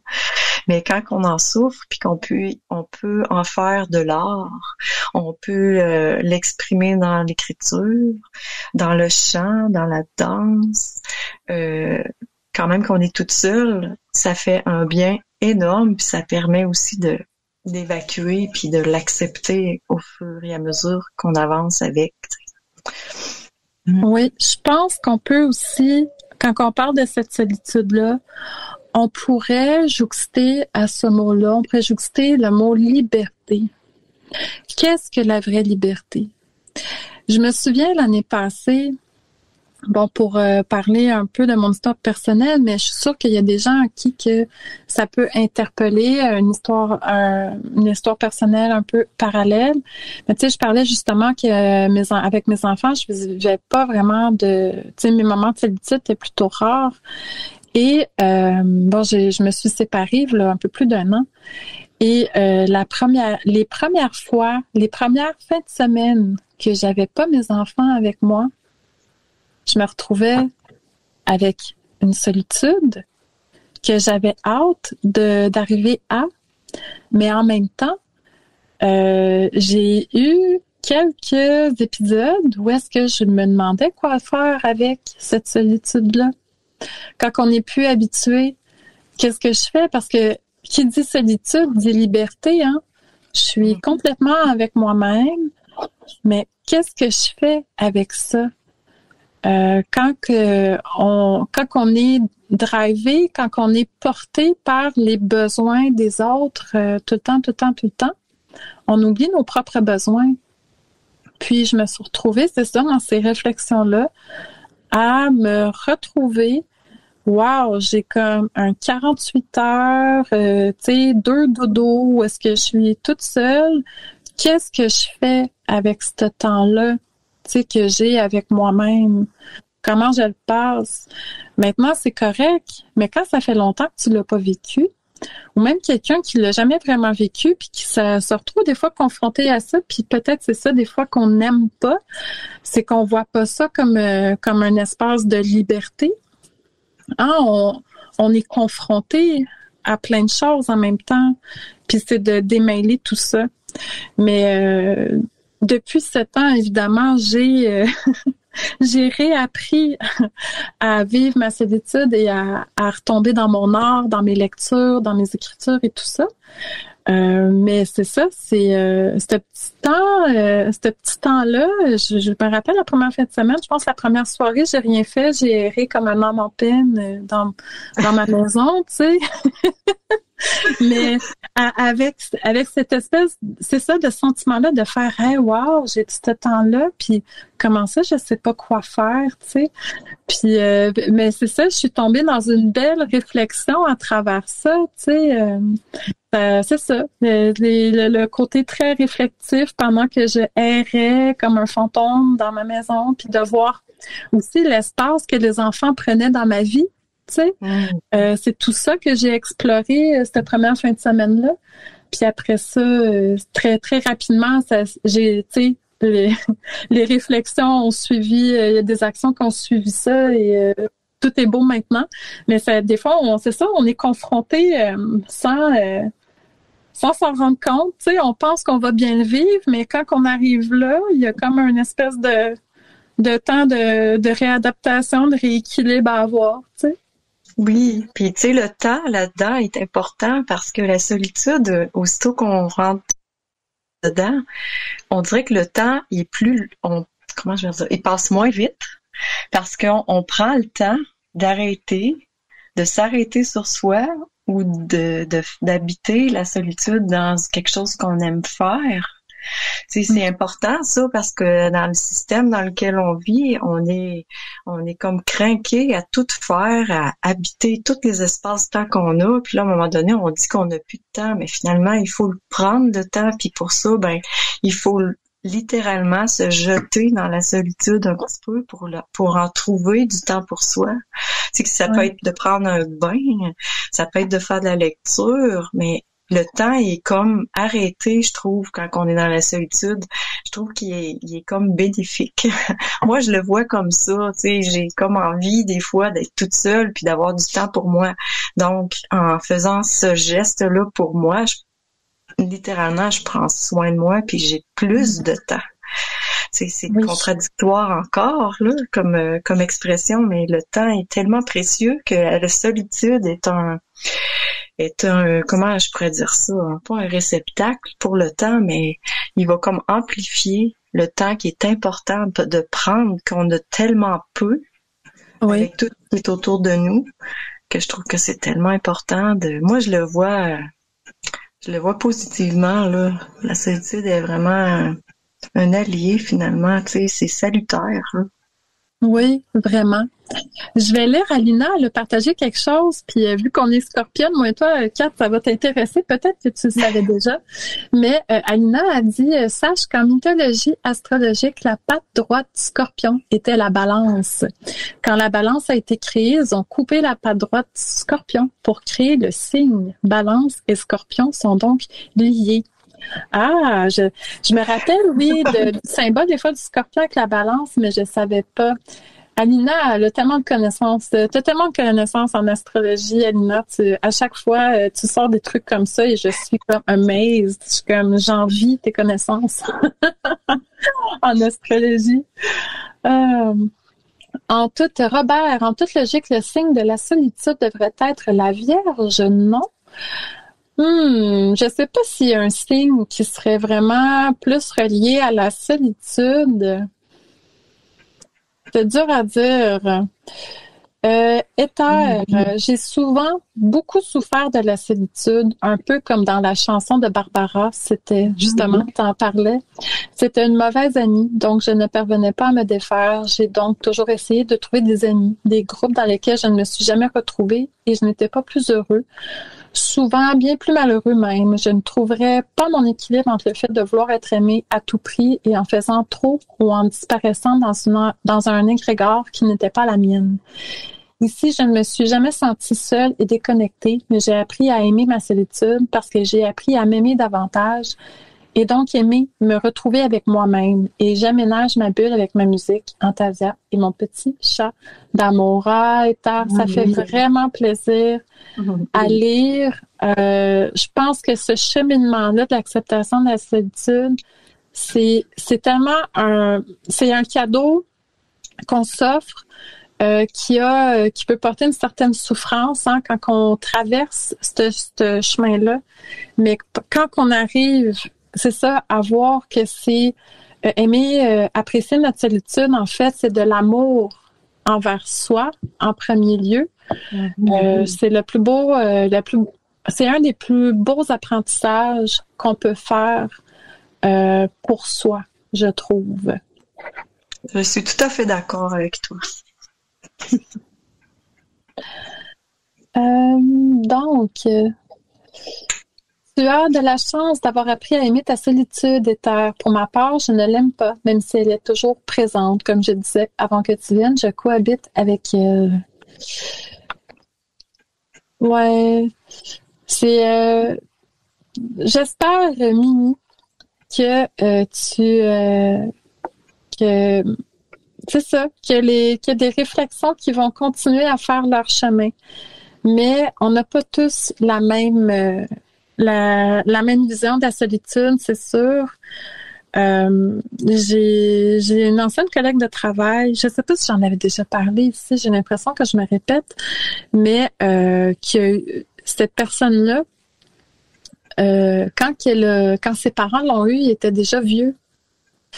Donc, elle était dans la jeune vingtaine, puis déjà, elle avait ses parents sont décédés, tu sais, de vieillesse, je veux pas. Puis elle avait pas de frère ou de sœur. Donc, c'est une personne qui s'est retrouvée seule, sans famille, très rapidement dans sa vie. Et pour cette raison-là, c'est ça, je me rappelle au travail où est-ce qu'on discutait un peu, puis qu'elle m'avait confié ça. Et ça m'avait attristée pour elle parce que je comprenais, tu sais, quand tu te sens absolument seule au monde, tu sais, qu'il n'y a rien qui t'attache vraiment, pas de famille ni quoi que ce soit, que ça doit être souffrant. Fait que tu sais, c'est ça, c'est pas toutes les solitudes qui sont faciles à amadouer. Je sais pas si j'aurais autant de facilité à l'accepter si j'aurais pas d'enfants, si j'aurais pas de famille, ce genre de choses-là, ça c'est dur à dire, puis on connaît pas la vie de tous et chacun. Mais je sais qu'il y a des situations où est-ce que c'est beaucoup plus difficile à trouver le côté positif à la chose. Donc c'est ça, c'est un exemple que je voulais partager parce que oui, ça peut être souffrant très longtemps. Oui. Ouais, malgré tout. Puis tu sais, je parlais de ça, puis tu sais, l'air de rien, on arrive au mois de février avec la Saint-Valentin. J'en ai parlé un petit peu vendredi parce que ça, tous les vendredis dans le groupe de Nature Occulte avec Demoiselle Étrange, je partage un peu mes impressions de la semaine ou qu'est-ce qui s'en vient, l'énergie qui me porte du moment et tout ça. Puis c'est ça, je parlais un peu de l'émission d'aujourd'hui légèrement. Et faut qu'on aborde un peu ce sujet. Soyons fous, il nous reste un gros 15 minutes. Je continue à lire en même temps le chat, mais je te lance ça, Kat, la Saint-Valentin. Et là. Je pense que de toutes les célébrations que la société nous impose au travers des fois des croyances païennes ou des croyances religieuses et tout ça, la Saint-Valentin est sûrement celle que j'aime le moins. Et je dis ça même en étant en couple, j'aime pas cette fête-là. Je la trouve super commerciale, trop commerciale. Je la trouve stressante et tout ça. Ça a été une des discussions que j'ai eues avec mon amoureux dans notre première année de vie de couple. Là, on s'est entendu que la Saint-Valentin, on la skippait. Lui aussi, ça le stresse. Fait que c'est ça. On s'est entendu puis ça fait bien mon affaire. Mais ouais, c'est ça. C'est qu'est-ce que t'en penses, toi, Kat, de la Saint-Valentin? Je suis pas une fervente de la Saint-Valentin.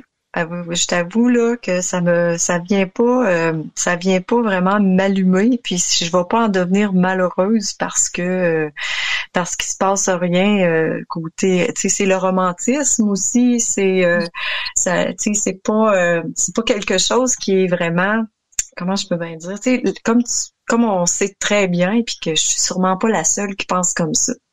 L'amour, ça devrait être souligné à chaque jour qui avance dans ta vie, tu sais. C'est qui dit que demain tu seras plus avec ton amoureux parce qu'il arrive quelque chose puis que la vie elle te met une épreuve, tu sais. Fait que l'amour devrait être là tout le temps, mais tu sais, la Saint-Valentin, pour moi, c'est vraiment tellement commercial. Puis, tu sais, on le voit même ici, on se promène un peu partout, puis c'est quasiment instauré 2 mois d'avance, là, tu sais, un peu partout. Moi, ça me sort de... Non, ça passe pas, là. Fait que non, moi non plus, je pourrais t'avouer que la Saint-Valentin, mais il y a certaines personnes pour qui c'est important. Il y a certaines en tout personnes... respect. Ouais, vraiment. En tout respect, il y en a qui le vivent bien, puis qui prennent ça vraiment comme pour un temps pour se retrouver, parce que des fois, les années passent tellement vite, le temps passe tellement vite. Donc, ça devient comme vraiment une fête où est-ce que les personnes savent, les 2 personnes dans le couple savent qu'elles vont se retrouver à ce moment-là et qu'elles vont célébrer ça d'une manière très belle. Mais je suis un peu comme toi. Oui, c'est ça. Je suis un peu comme toi. J'aime... je pense que c'est mon côté scorpion. On a un petit côté anarchiste dans le sens que quand les choses doivent être conformes et imposées, moi, on dirait que j'ai envie d'aller complètement d'autre bord. Ouais. À moins que ça ait un sens profond. Quand que le sens est léger, je suis pas satisfaite, puis j'embarque pas dans le train, tu sais. mais pour faire un peu du pouce sur le couple et la solitude, là, parce que là, je suis en train de lire, je continue le chat, là, puis il y a des personnes qui parlent justement, tu sais, du fait des fois que la solitude, elle peut nous peser, puis ça peut nous faire un peu des mauvais choix dans la vie de couple. Ça, c'est quelque chose que j'ai appris avec le temps, puis qui a été important pour moi dans ma vie de couple présente, de choisir quelqu'un qui est capable de respecter les moments de solitude, qui a lui-même besoin de moments de solitude parce que c'est une personne très créative, qui est dans l'art aussi. Et ça a été des sujets chauds entre nous deux. Puis aussi, tu sais, moi, quand je me suis séparée, je voulais pas retomber en couple, là. Je voulais profiter justement de cette liberté-là. Ça va faire 2 ans que j'habite seule avec mes enfants. Ben, ça va faire 2 ans, c'est pas vrai. Ça va 1 an et demi. Mais j'ai apprécié beaucoup ce moment-là. Et c'est ça, mon amoureux, c'est ça fait 2-3 ans qu'il habite seul aussi. Donc il y a comme une importance à accepter et aimer cette solitude-là et à comment on va amalgamer ces 2 solitudes-là pour qu'elles soient respectées dans le couple. Puis c'est la beauté, je pense, du côté de l'aspect spirituel qui nous porte tous en étant ici ce soir à écouter l'Observatoire. C'est qu'on a tous une certaine spiritualité où on est en recherche de. Et c'est ça, le couple et sa solitude et son équilibre. Je trouve ça super important. Est-ce que c'est quelque chose que tu vis bien de ton côté? Je crois que tu es en couple. Oui, vraiment, très bien. J'ai vraiment besoin, moi aussi, d'avoir ma solitude et mon conjoint aussi. Là, tu sais, mon amoureux, il y a aucun souci à être seul puis à voir que j'ai besoin de me retrouver seule parce que je me suis aussi... tu sais, finalement, j'ai comme aménagé avec lui il y a 10 ans. Puis la première chose que je lui ai dit, j'ai dit que j'avais besoin d'espace, moi, pour me retrouver quand que j'avais besoin de faire de la réflexion ou d'introspection, puis de créer aussi tout ça. Puis la première chose qui m'a offert, c'est la plus grande pièce de l'habitat où qu'on est pour que je fasse ma pièce que je puisse me retrouver puis être dans mes choses, puis dans mon énergie, puis dans ma bulle, si on peut dire, pour être seule quand j'en ai besoin. Puis ça, c'est vraiment un beau cadeau, là, tu sais. Donc, oui. Vraiment? Ouais, vraiment. Tu sais, j'œuvre ici, je me retrouve ici pour faire mon yoga, pour faire ma méditation, pour créer, tout ça. Puis lui, de son côté aussi, tu sais, j'ai été aussi plusieurs années à faire du va-et-vient pour aller œuvrer à l'extérieur d'où j'étais ou d'où je viens. Puis lui, ça lui permettait d'avoir ses journées, même ses 3-4 jours seul à faire ses trucs, tu sais. Fait que ça, c'est important qu'on puisse faire chacun ce qu'on a envie de faire, surtout si on a envie d'être seul. Il n'y a pas de souci, il va me le dire, puis moi, je vais aller me promener dehors, je vais sortir, je vais en profiter pour aller faire mes commissions. Tu sais, il y a quand même un équilibre là-dedans qui s'est installé, puis je pense qu'il est le succès aussi. La solitude, quand elle est bien disposée, qu'elle est bien discutée, puis qu'elle est bien acceptée, je crois que la vie en couple ou de la cohabitation est vraiment plus saine et plus facile. Donc, c'est comme aussi c'est un outil, tu sais, au bien-être, mais un outil de bien-être aussi pour les personnes qui peuvent habiter ensemble. Ouais. Je pense que c'est pas nécessairement aussi une discussion qu'on a tendance à avoir. J'avais jamais vraiment eu cette discussion-là avant. En fait, je pensais pas que j'avais besoin dans mes relations passées, je pensais pas que j'avais besoin de parler de ça. Pour moi, ça allait de soi. Et je partais des fois une fin de semaine pour laisser l'espace à l'autre personne, mais je me suis rendu compte à un moment que cette personne-là, c'est ça, une des relations passées que j'ai eues, se sentait pas bien dans ces fins de semaine-là où est-ce que je m'en allais, elle se sentait abandonnée. Au lieu de profiter d'être seule, d'avoir cet espace-là pour lui. Et c'est ça, je me suis rendu compte que ça aurait dû être une conversation. Tu sais, des fois, quand c'est évident pour soi, on pense pas à ce que ça l'est peut-être pas pour l'autre. Puis cette personne-là, elle a souffert de ça, en fait. Puis, mais c'était difficile à comprendre pour moi parce que dans ma tête, tout le monde a besoin de ça. Puis, fait que la personne, elle s'est retrouvée à, tu sais, une personne qui a tendance à être plutôt fusionnelle dans le couple, qui se retrouve à des fins de semaine à être tout seul. C'est ça l'a fait vraiment une comment je pourrais dire ça? Un espace inconfortable, ben oui, c'est ça.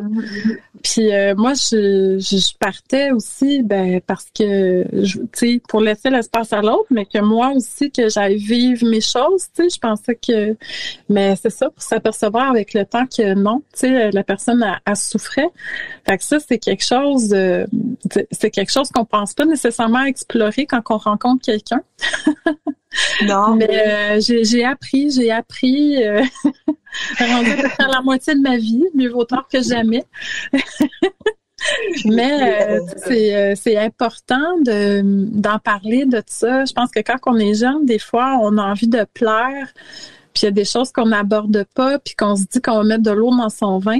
Mais en vieillissant, on s'aperçoit que c'est pas la bonne voie à prendre nécessairement. En tout cas, moi, ça a été mon apprentissage dans la vie de couple, à respecter, à dire à l'autre que j'ai envie d'un espace.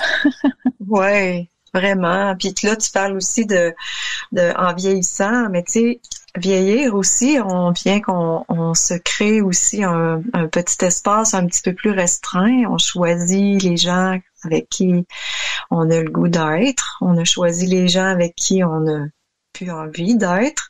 On choisit aussi selon le temps qu'on a comme le temps. On est seul, mais on a comme aussi le temps qui est comme calculé un peu. Donc, on préfère des fois faire des choses seules. En tout cas, moi, je parle pour moi. Tu sais, c'est la vieillesse, c'est mal vu, tu sais, mais pourtant ça fait partie de l'apprentissage, tu sais, du cœur puis de l'âme, là, tu sais, la solitude, elle vient encore mettre son mot, là, tu sais, puis elle est comme importante là-dedans. Fait que c'est sûr que comment je vais dire ça? Avec le temps, je pense que on n'a plus besoin de jaser vraiment de ça, là, tu sais, je pense que est-ce que tout le monde a une solitude en couple? Ça, j'en doute, mais de n'avoir une puis d'être capable d'en discuter, même si ça s'installe pas toute seule, d'en parler, ça peut devenir quelque chose de super bénéfique aussi, là. Oui. Surtout que l'amour se transforme, hein, entre quand on rencontre quelqu'un et la passion et des fois les petites choses qu'on laisse passer. Et quand on établit une réelle relation profonde, dans, tu sais, qu'on imagine un long terme, tout ça, ben, je pense que c'est des choses qu'on doit explorer avec l'autre, des choses qu'on n'est peut-être pas habitué à faire. Moi, en tout cas, ça a été un apprentissage à chaque relation, je pourrais dire, de m'exprimer. Ça a été mon gros défi.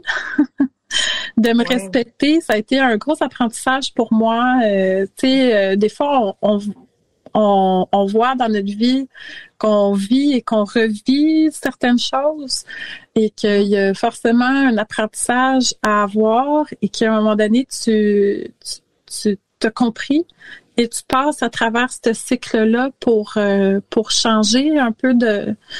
Tu sais, comme pour boucler la boucle puis arriver à autre chose. Moi, j'ai traversé ça à travers les relations amoureuses. Ce qui a pas été facile d'apprendre à se respecter. Mais c'est important de le faire. Mais tu sais, ça, c'est une des choses qu'on m'a pas appris, moi, personnellement, que tu as le droit de t'exprimer, tu as le droit que l'autre aime pas ce que tu dis, tu sais, que tu as le droit de pas être d'accord, tu sais, que ma voix elle a le droit d'être entendue. Moi, ça a été mon grand apprentissage au travers des relations amoureuses. Ouais. Ça a été très, très émotif, moi envers moi. Tu sais, vraiment beaucoup. Et puis dis-moi, est-ce que ton conjoint, comment est-ce qu'il voit ça, lui ou toi? Comment tu sens ça, son senti face à ta solitude? Parce que quand tu te demandes à être seul, surtout dans ta pratique, tu sais, est-ce que ça doit être respecté aussi? Parce que si tu as le goût de te recueillir seul devant ton autel ou en faire une méditation parce que tu en as besoin, est-ce que ça va être accepté automatiquement, tu sais? C'est ça, là aussi, là, ça peut être controversé comme ça peut être bien accepté. Oui, ben là, je te dirais que oui. Il y a un équilibre, une volonté des deux côtés. On est deux personnes très spirituelles. Fait qu'on cohabite pas encore ensemble, mais ça va arriver dans les prochains mois. Puis c'est ça, beaucoup de discussions à cet effet-là. C'est une relation qui est très lente à ce niveau-là, puis on a le temps de discuter de tout ça. Fait que c'est la première fois, je pense, que j'ai autant de conversations ouvertes et à m'exprimer, même si c'est pas toujours facile. C'est ça, parce que je suis du genre à m'effacer. J'ai toujours été du genre à m'effacer dans les relations. Mais là, c'est différent. Puis la personne, quand l'autre aussi, tu sens qu'elle est à l'écoute ou qu'elle te pose des questions parce qu'elle est réellement intéressée par le fond de ta pensée aussi. À un moment donné, ça te donne une confiance à avoir, tu sais, que tu t'aperçois qu'il y a une confiance que tu peux avoir envers l'autre. Oui. Il y a ça aussi, tu sais, c'est ça. J'ai découvert beaucoup de choses au travers de cette relation et même au travers des relations d'avant. Chaque relation, en fait, m'a appris quelque chose. Mais, ouais. Fait que c'est pas mal ça. Il y a Éther qui dit, pour en revenir un peu à la Saint-Valentin, c'est aussi originellement la fête des amis, la fête des gens chers à notre cœur. Et en 2024, ça peut être aussi les gens de notre communauté. Oui, Éther, je suis complètement d'accord, ça devrait être comme ça. Mais je connais pas personne qui le vit comme ça. Kat, des fois, ça doit te faire ça aussi, là. T'es scorpion, puis je sais que nos cerveaux fonctionnent pareil.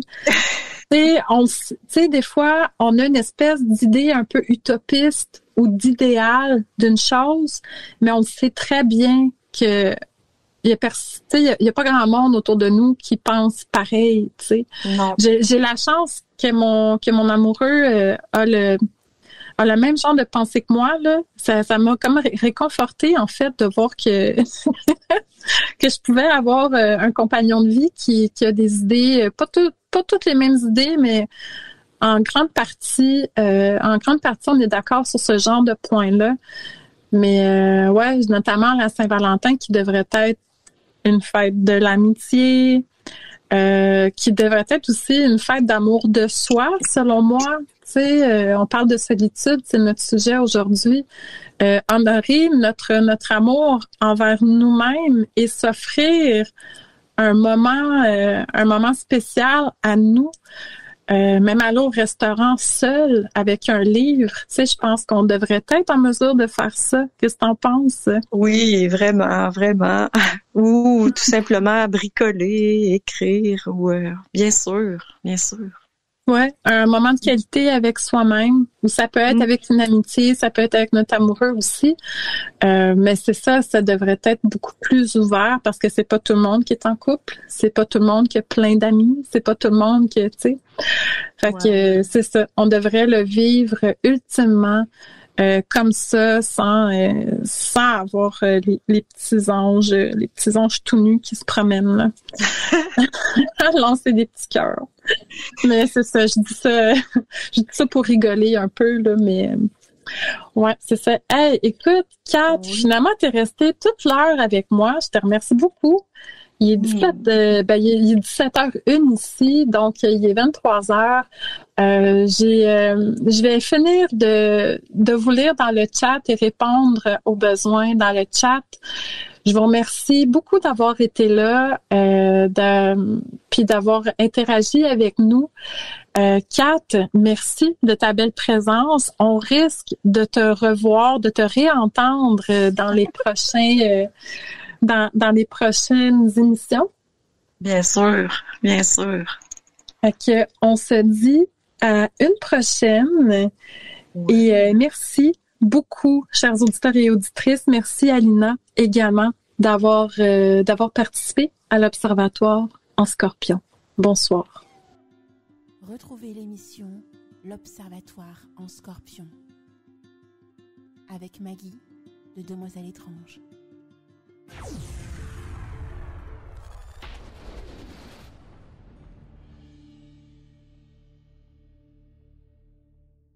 Ambiance zen et magique sur Radio Antasia.